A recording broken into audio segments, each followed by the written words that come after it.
आज सगळीकडे तुम्ही महाराष्ट्रामध्ये बातम्या पाहिल्या असतील। माजी आमदार आणि जे मूर्त आमदार आहे त्यांच्या परिवारांच्या पेन्शनमध्ये 40,000 रुपयांनी वाढ करणारे विधायक विधान भवनामध्ये 2 मिनिटांमध्ये पास झालं। कोणी त्याच्यावर कुठलीही चर्चा केली नाही। ते का होऊ नये काय नाही, कारण प्रत्येक आमदाराला माहिती आहे, तो विरोधी पक्षातला असू द्या सत्ताधारी असो, त्यांना माहिती आहे उद्या मी माझी होणार आहे आणि माझ्या परिवाराला लाभ मिळाला पाहिजे। आता ह्या पेन्शनला अर्थ मंत्रालयाचा विरोध असताना सुद्धा ते विधायक कसं पास झालं आणि ह्या विधायकामुळे जवळजवळ 30 कोटी रुपयाचा भार शासकीय तिजोरीवर येणार आहे। म्हणजे ज्या गोरगरीब जनतेने या आमदारांना यांच्या भल्यासाठी तिथं बसवलंय, त्यांच्या भल्याचा निर्णय न घेता स्वतःच्या भल्याचा निर्णय घेत आहे। आणि जो एखादा कर्मचारी सेवानिवृत्त होतो, रिटायर होतो आणि तो जेव्हा मृत होतो तर त्याच्या कुटुंबाला 50%च पेन्शन दिली जाते, परंतु यांनी जेवढी पेन्शन सेवानिवृत्त आमदाराला आहे तेवढीच पेन्शन त्याच्या परिवाराला सुद्धा दिली जाईल, असा एक त्याच्यामध्ये नियम टाकलेला आहे। महाराष्ट्रातील जनतेला आणि ज्या आमदारांना मी पण एक छातीवर हात ठेवून सांगावं, खरंच तुम्हाला पेन्शनची गरज आहे का? ज्यावेळेस जो माणूस आमदार होतो, म्हणजे सगळ्या लोकांनी वर्गण्या करून काही आमदार आम्ही निवडून देताना पाहिलेत, त्यांच्या आधीची आर्थिक परिस्थिती 5 वर्षामध्ये कोट्याधीश होतो, करोडपती होतो, अब्जाधीश होतो, त्याला खरंच पेन्शनची गरज आहे का?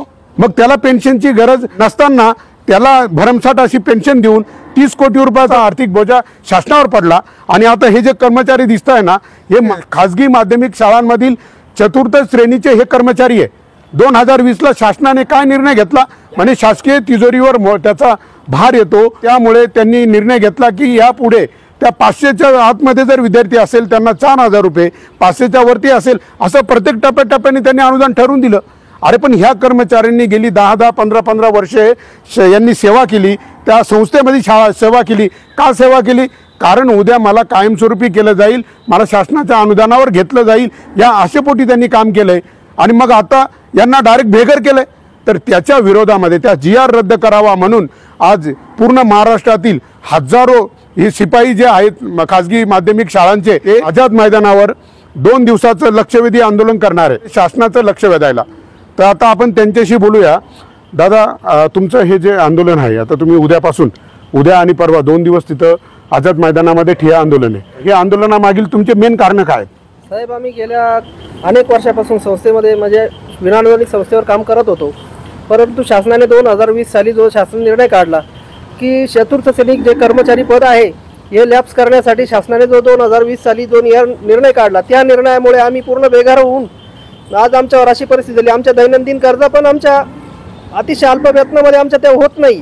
त्या विरोधात आम्ही संस्थेमार्फत कधीतरी सिनियरिटीनुसार आम्ही शासनाच्या सेवेत आम्ही सामावून होत होतो इथून मागे, पण आता इथून पुढे आम्ही या शासनाच्या सेवेत जाऊ शकत नाही। या निर्णयामुळे, या निर्णयाच्या विरोधात आम्ही शासनाच्या विरोधात 24 आणि 25 ठिय्या आंदोलन आम्ही या ठिकाणी ठेवलेलं आहे।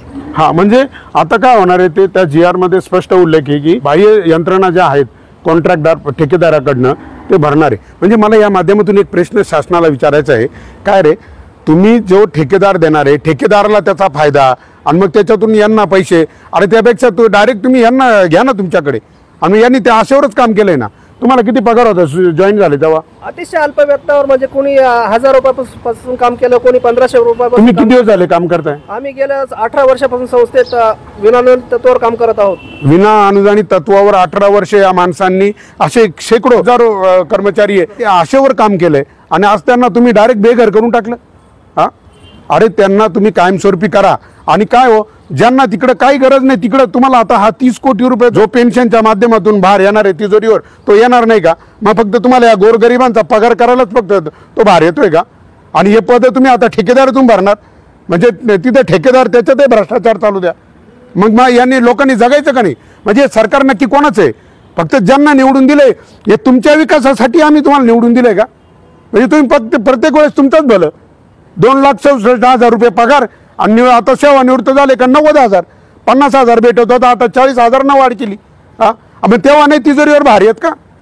मग तुम्हाला फक्त गरीबाला अनुदान द्यायला? अरे उलट आमदारांना पेन्शनची खरंच गरज आहे का? महाराष्ट्रातील प्रत्येक व्यक्तीने याच्यात कमेंट करून सांगा, खरंच या आमदारांना पेन्शनची गरज आहे का? हा, अरे जग जाहीर झाले का प्रत्येक विकास कामामध्ये यांना 15% परत यांनी जो बिल पास करतो, जो एस्टिमेट बनवतो त्याला 10%, त्या खालचा लोकल जो सरपंच उपसरपंच जे काय असतील कमिटी त्यांना वेगळं, नगरसेवक यांना वेगळं, प्रत्येक त्या कामामध्ये प्रत्येकाला तुम्ही टक्केवारी आहे। हा टक्केवारीच्या नावाखाली इथं भ्रष्टाचार चाललाय सगळीकडे. म्हणजे तुम्ही सगळ्यांनी अधिकारी आणि पुढारी मिळून नुसतं तिजोरी लुटायचं काय असं ठरलंय का सगळ्यांनी संगनमताना? त्याचं काही जनता मारू द्या उपाशी. म्हणजे एकतर तिकडे जिल्हा परिषद शाळांची काय अवस्था केली तुम्ही. हा गोरगरिबाच्या मुलांच्या शिक्षणाचा सत्यानाश केला. म्हणजे गरिबाच्या घरात तुम्हाला कलेक्टर जन्माला येऊ द्यायचा नाही, डॉक्टर जन्माला येऊ द्यायचा नाही. म्हणजे फक्त कलेक्टर डॉक्टर इंजिनियर सगळे तुमच्या घरात. म्हणजे या गरिबांना पुढे जायचंच नाही. सांगा ना यांना 7 आणि 8 हजारामध्ये हे काय करतील? अरे घराचं भाडंच इकडे 4 आणि 5 हजार रुपये आणि त्याच्यामध्ये काय करणार? अरे धुणं भांडं करणाऱ्या बायांना 14 आणि 15 हजार पगार भेटतो. यांना 7 आणि 8 हजारामध्ये तुम्ही 15 वर्ष राबून घेतलं आणि आता त्यांना सांगता की ठेकेदारीत ती पदं भरायची. मग यांनी काय करायचं? मी या ठिकाणी या माध्यमातून या सगळ्यांच्या वतीनं म्हणजे तुम्ही आता या आंदोलन कशासाठी आहे का त्या GR वर पुनर्विचार करून तो GR रद्द करावा आणि यांना सगळ्यांना कायमस्वरूपी सेवेमध्ये घ्यावा. याच मागणीसाठी तुम्ही तिथे बसणार आहे ना. आता मी या माध्यमातून माननीय मुख्यमंत्री साहेबांना आणि पूर्ण मंत्रिमंडळ वगैरे त्यांना सगळ्यांना मी विनंती करतो की तुम्ही या चतुर्थ श्रेणी कामगारांच्या या मागणीचा विचार करा. नाही तर अन्यथा हे यांनी जर उद्या बघा ते रस्त्यावर आले. आता माझ्याशी बोलताना मला सांगताना अक्षरशः त्यांना रडू येत होतं.